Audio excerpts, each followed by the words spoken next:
Welcome to this lesson on influential observations in regression. Specifically, we are going to talk about high leverage points.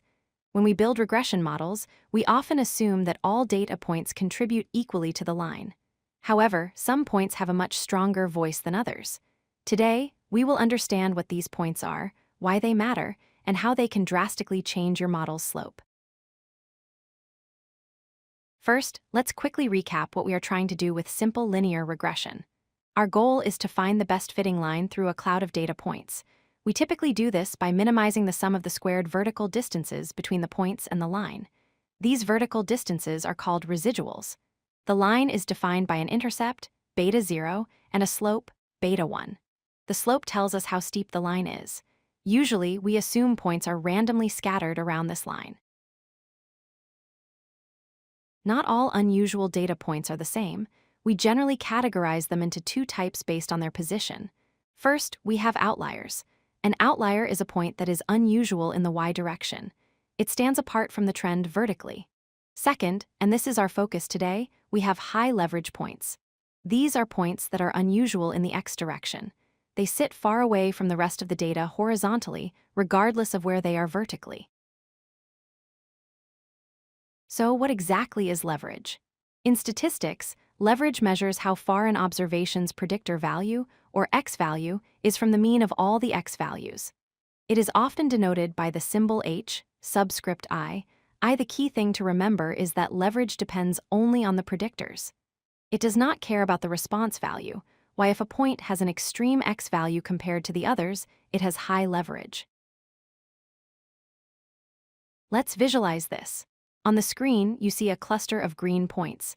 These are typical points with low leverage. They are huddled near the center or the fulcrum of the data. The red point, however, is far out to the right. Because it is far from the center of mass in the x direction, it acts like it is on a long lever arm. This gives it a mechanical advantage. Just like a physical lever, a small push at this distance can move the entire line significantly. Now, having high leverage alone isn't necessarily bad. We need to distinguish between leverage and influence. Influence is the potential to actually change the regression slope. We can think of influence as the sum of leverage plus discrepancy. Leverage is being extreme and x discrepancy is being an outlier that doesn't follow the trend. When you combine these two factors, you get a point that is influential. Let's look at a good scenario. Here, we have a high leverage point on the far right. It is unusual because it is far away from the main group. However, notice that it falls exactly in line with the trend of the other blue points. Because it is consistent with the trend, it doesn't try to twist or rotate the line. It has high leverage, but low influence. In fact, this point actually reinforces our confidence in the trend.